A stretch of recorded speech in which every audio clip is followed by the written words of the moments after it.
Bharatiya Janata party అగ్రనేతల్లో ఒకరు రామ్ మాధవ్. స్వయం సేవకైన రామ్ మాధవ్ అటు ఆర్ఎస్ఎస్లోనూ ఇటు బీజేపీలోనూ కీలక బాధ్యతలు నిర్వహించారు. జమ్మూ కాశ్మీర్, ఈశాన్య రాష్ట్రాల్లో పాలిటిక్స్లో రామ్ మాధవ్కు గట్టి పట్టుంది. అయితే గడిచిన 4 ఏళ్లుగా ఆయన బీజేపీకి దూరంగా వెళ్లిపోయారు. ఆర్ఎస్ఎస్లో కీలకంగా వ్యవహరిస్తున్నారు. మళ్ళీ ఇప్పుడు ఆర్ఎస్ఎస్ చొరవతో ఒక కీలక బాధ్యత తీసుకుని బీజేపీలోకి రీఎంట్రీ ఇచ్చారు. ఇంతకీ రామ్ మాధవ్కి ఇచ్చిన బాధ్యతలేంటి? Watch story.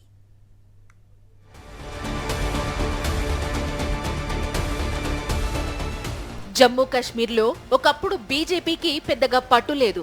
కానీ 2015లో జరిగిన అసెంబ్లీ ఎన్నికల్లో అక్కడి ప్రాంతీయ పార్టీల్లో ఒక్కటైన పీడీపీని బీజేపీకి దగ్గరగా తీసుకువచ్చి విజయం సాధించి 2 పార్టీలతో ప్రభుత్వం ఏర్పాటు చేయడంలో బీజేపీ ప్రధాన కార్యదర్శి, కశ్మీర్ ఇన్ఛార్జిగా ఉన్న వారణాసి రామ్ మాధవ్ సక్సెస్ అయ్యారు. తొలి నుంచి ఆర్ఎస్ఎస్ లో పనిచేస్తూ ఉన్నత స్థానానికి ఎదిగిన రామ్ మాధవ్ కు జమ్మూ కాశ్మీర్, ఈశాన్య రాష్ట్రాల రాజకీయాల్లో మంచి అనుభవం ఉంది.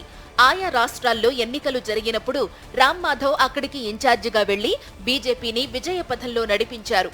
ముఖ్యంగా అసోంలో 2016లో కాషాయ జెండా ఎగరేయడంలో రామ్ మాధవ్ ఎంతో కీలకంగా పనిచేశారు. అలాగే జమ్మూ కాశ్మీర్లో కూడా బీజేపీని ఒక శక్తిగా తయారు చేశారు రామ్ మాధవ్. అయితే 2020లో ఆయన బీజేపీలో ఉన్న బాధ్యతల నుంచి పూర్తిగా తప్పుకుని తిరిగి రాష్ట్రీయ స్వయం సేవక్ సంఘ్లోనే ప్రధాన బాధ్యతలు స్వీకరిస్తున్నారు.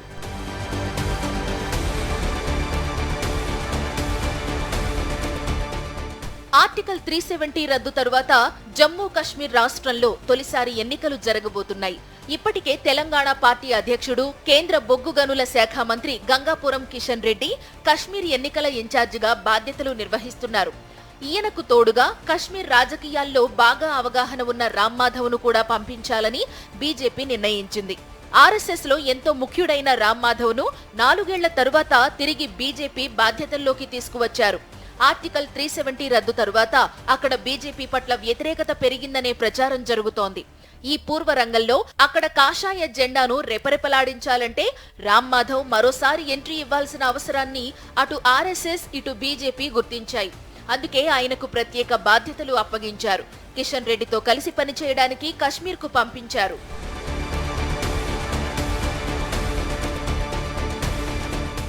కిషన్ రెడ్డి ఇప్పటికే కశ్మీర్ వెళ్లి అక్కడ పార్టీని బలోపేతం చేయడానికి ప్రయత్నిస్తున్నారు. ఈసారి ఎలాగైనా కశ్మీర్లో ప్రభుత్వం ఏర్పాటు చేయాలని బీజేపీ సంకల్పించింది. అందుకే రామ్ మాధవ్ కూడా అక్కడకు వెళితే అధికారంలోకి రావడం ఖాయంగా జరుగుతుందని భావిస్తున్నారు. ఒకవేళ అధికారం దక్కకుండా దగ్గరకు వచ్చినా ఇతర పార్టీలతో అలయన్స్ ఏర్పాటు చేయడంలో రామ్ మాధవ్ సక్సెస్ అవుతారని బీజేపీ హైకమాండ్ భావిస్తోంది.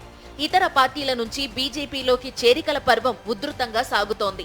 కిషన్ రెడ్డి చేరికలను విజయవంతంగా నిర్వహిస్తున్నారు.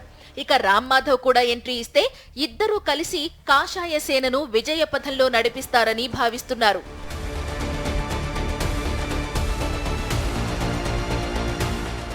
ఈసారి లోక్సభ ఎన్నికల్లో సింగిల్ గా అధికారం సాధించలేకపోయిన బీజేపీ నాయకత్వం మాతృ సంస్థ ఆర్ఎస్ఎస్ చెప్పినట్టుగా వింటున్నదని అంటున్నారు. అందులో భాగంగానే రామ్ మాధవ్ రీఎంట్రీ ఇచ్చారని చెబుతున్నారు. ఎట్టి పరిస్థితుల్లోనూ రిస్క్ తీసుకోవద్దనే జమ్మూ కాశ్మీర్లో బీజేపీ వ్యూహాత్మకంగా వ్యవహరిస్తోంది. తెలుగు రాష్ట్రాలకు చెందిన ఇద్దరు నేతలు గంగాపురం కిషన్ రెడ్డి, వారణాసి రామ్ మాధవ్లు ఎంతవరకు సక్సెస్ అవుతారో చూడాలి.